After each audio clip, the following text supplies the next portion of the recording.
Greetings, mystery lovers, and welcome to I Read the Best Mystery. If you'll allow me to be a little enigmatic right off the bat, there's a line in a song by the Cranberries that goes, "Ain't it strange when everything you wanted was nothing that you wanted in the end?" Now what does that have to do with The Black Dove by Steve Hawkinsmith? Well, you'll have to read it and find out. As always, hit like and subscribe so you can stay tuned for more of the best mysteries, and let me know down in the comments of any great mysteries you'd like me to cover. Of course, there will be no spoilers because I'm not the bad guy here. The Black Dove is the third book in the Holmes on the Range series, which follows the Amlingmeyer brothers, Old Red and Big Red, as they set out to prove themselves as detectives on par with the legendary Sherlock Holmes.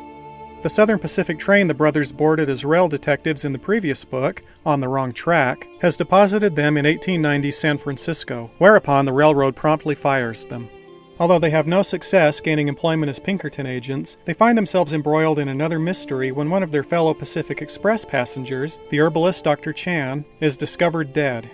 It looks like suicide and the police are ready to write it off as such, but Old Red is skeptical and sets out to solve the mystery.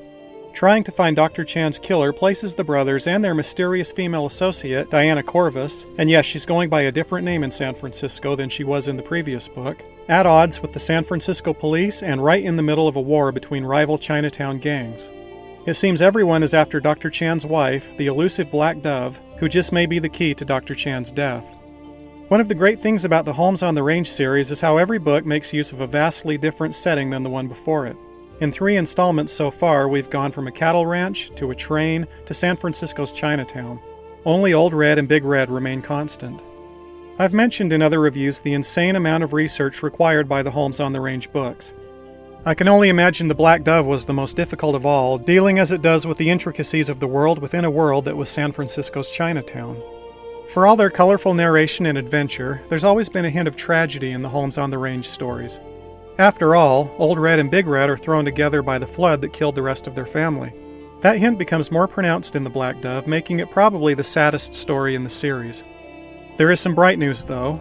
Big Red has sold an account of his and Old Red's adventures to a big publisher back east, and this windfall sets up the mystery the brothers will encounter in the next book, The Crack in the Lens. If you want to pick up your own copy of The Black Dove, there's a link in the description. Thanks for listening, and stay mysterious.